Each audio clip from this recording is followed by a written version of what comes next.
আজকে আমরা একটা বিষয় নিয়ে আলোচনা করব। সবার খুবই পরিচিত ওআরএস, অরাল রিহাইড্রেশন সল্ট। সেটা আমরা জানি একটু পাতলা পায়খানা, আমাশয় অথবা বমি হইলে আমরা খাই, কিন্তু এটার সঠিক নিয়ম না মানার কারণে আমাদের অনেক ক্ষতি হয়ে যায়। তা আসলে প্রথমে জেনে নেই ওআরএস এর ফুল মিনিং কি। অরাল রিহাইড্রেশন সল্ট, যেটা আমরা অর স্যালাইন নাম বলি।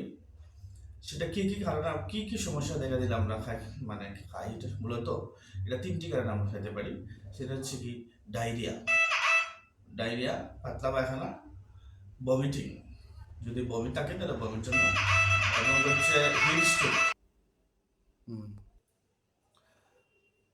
ওআরএস মূলত আমরা তিনটা কারণে খেয়ে থাকি, সেটা হচ্ছে ডায়রিয়া, বমিটিং এবং হচ্ছে হিট স্ট্রোক জনিত সমস্যা বা এক্সেসিভ সুইটিং।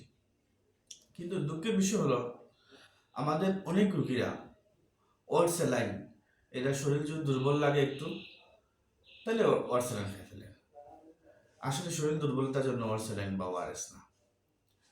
তারপরে আরও কিছু সমস্যা হচ্ছে, রোগীরা ওআরএস খাওয়ার সঠিক নিয়ম জানে না। অনেকে ওআরএস খাওয়ার নিয়ম হচ্ছে যে হাফ লিটার পানিতে, ফ্রেশ পানি বা ফিল্টার পানিতে 1 প্যাকেট ওর স্যালাইন মিশিয়ে তারপরে খেতে হবে, এবং একবার মিশালে 12 ঘন্টা পর্যন্ত এটা খাওয়ানো যাবে। 12 ঘন্টা ওভার হয়ে গেলে নতুন করে আরেক প্যাকেট গুলতে হবে। এই যে আমার সামনে একটা বোতল আছে, এটা হচ্ছে অর স্যালাইন, যে এটা হচ্ছে একটা বোতল হাফ লিটারই। এই হাফ লিটারের বোতলে যদি আমরা 1 প্যাকেট অর স্যালাইন গুলি তাহলে এটা সঠিক নিয়ম। এবং এই যে আমার সামনে একটা কাপ বা মগ বা গ্লাস আছে, যেটা বলি আমরা, এটা অনেকে বলে হ্যাঁ আমার এটা তো আধা সেটি মগ বা এটা হাফ লিটার, এটা হবে না, এটা একুরেট না। আপনাকে নিতে হবে কমপ্লিট হাফ লিটার একটা বোতল। এই বোতলে আপনার 1 প্যাকেট ওআরএস দিতে হবে। এখন অনেকে বলতে পারে যে আমার কাছে তো হাফ লিটারের বোতল নাই, 1 লিটারের বোতল আছে। না, অসুবিধা নাই, 1 লিটারের বোতল হলে আপনি 2 প্যাকেট দিবেন। দিয়ে যদি ছোটো বাচ্চা হন তার নির্দিষ্ট ডোজ মতো খাওয়াবেন, আর যদি বড় মানুষ হয় তাহলে এজ ইউজুয়াল চাহিদা মতো খেতে পারবে। এবং কন্ট্রা ইন্ডিকেশন কি? কন্ট্রা ইন্ডিকেশন হচ্ছে খুব তেমন একটা কন্ট্রা ইন্ডিকেশন নাই।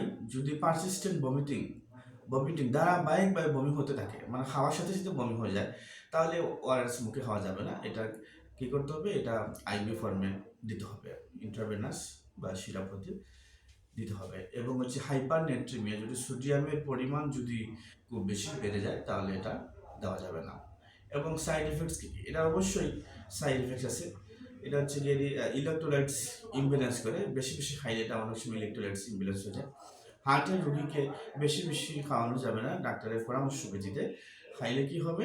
এটা হচ্ছে প্রেশারের পরিমাণ বাড়াবে, এবং হচ্ছে পটাশিয়াম লেভেল বাড়ার কারণে এটা হচ্ছে যে হার্টের যে রিদমগুলা বেড়ে যাবে, এটা বিভিন্ন সমস্যা দেখা দিতে পারে।